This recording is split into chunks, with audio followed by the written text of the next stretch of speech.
Hello everyone, my name is Ratnesh और आप सभी का स्वागत है आपके फेवरेट यूट्यूब चैनल चेतन भारत लर्निंग में। बच्चों, आज की क्लास में फिर से हम एक बार बहुत ही इंपॉर्टेंट सीरीज का पार्ट जो कि आपकी वोकैबुलरी डिस्कशन का पार्ट है, जिसका नाम है द हिंदू डेली वोकैबुलरी, जहां पर हम अपने द हिंदू हिंदू वोकैबुलरी मतलब जो एडिटोरियल का पार्ट है उससे हम कोई ना कोई रैंडम एडिटोरियल का डिस्कशन डेली करते हैं।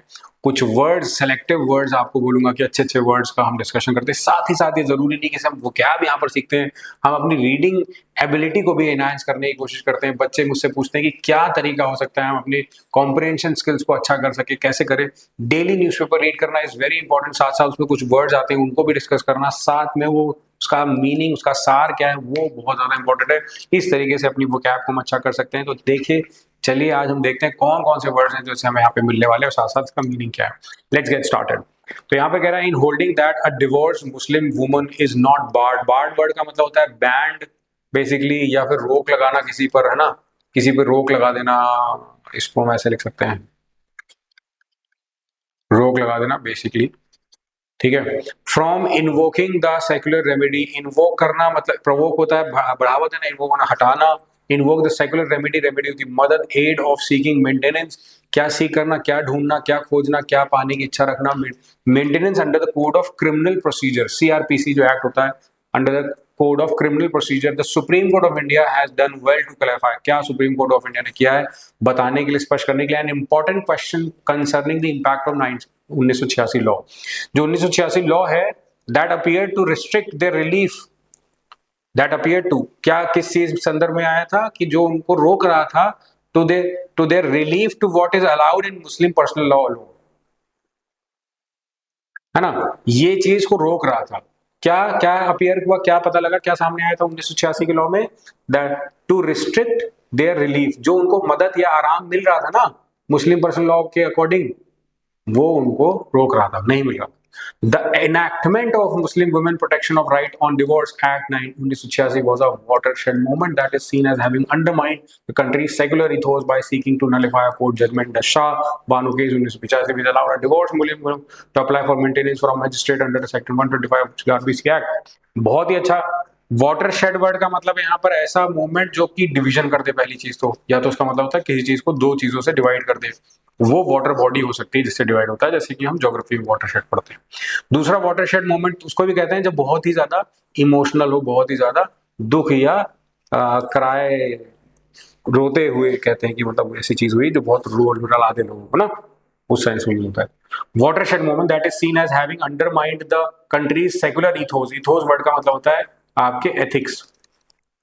क्या सीख करना, नलिफाई अ कोर्ट जजमेंट, खत्म करना, कैंसिल करना, शाह बानो केस वाला 1985 which allowed a divorce woman to apply for maintenance. जो एक डिवोर्स वुमन है जो है शाह बानो, और वो अप्लाई करती है मजिस्ट्रेट से मेंटेनेंस के लिए। मेंटेनेंस मतलब जो रेमेडी सीख करती है उसको ये जो मिलता है 1986 के हिसाब से कि सेक्शन 125 सीआरपीसी एक्ट के तहत उसको ये मौका दिया जाए। आगे कह रहा है सब्सिक्वेंटली, आगे subsequently 1986 law was upheld by the constitution bench in 2001, उसको बना कर दिया 2001 जो 1986 में किया वो 2001 में बना, अपहेल्ड कर दिया, हटा दिया। After coming close to declaring its provision unconstitutional, उनका ये कॉन्स्टिट्यूशन है ही नहीं, ये तो मतलब गैर कानूनी है, कह रहे हैं डिस्क्रिमिनेट कर रहे हैं against Muslim women. The act was declared valid after the bench read it down in such a way as not to foreclose the secular remedy for the Muslim women. फिर क्या हुआ, एक्ट को declare किया गया जब bench ने उसको read किया सही से। फोरक्लोज करने वाला, फोरक्लोज मतलब एडवांस में बंद कर देना, secular remedy for the Muslim women. Several high court judgments took different views, उनमें काफी अलग अलग व्यूज आए, whether women should allow avail of section 3 of 1986 act और section 125 of the CrPC.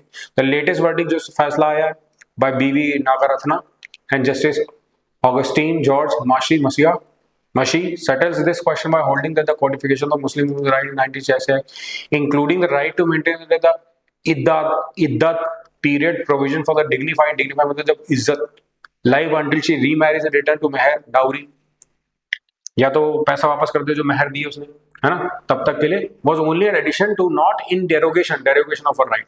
Derogation नहीं था, वो केवल था व्हाट इज ओनली एडिशन, उसको ऐड करें, वो मेंटेनेंस पे रहेगी, इदादत पीरियड के प्रोविजन दिया जाएगा, dignified life until she remarriage, जब तक दोबारा शादी नहीं कर लेती या तो मेहर वापस नहीं कर देती।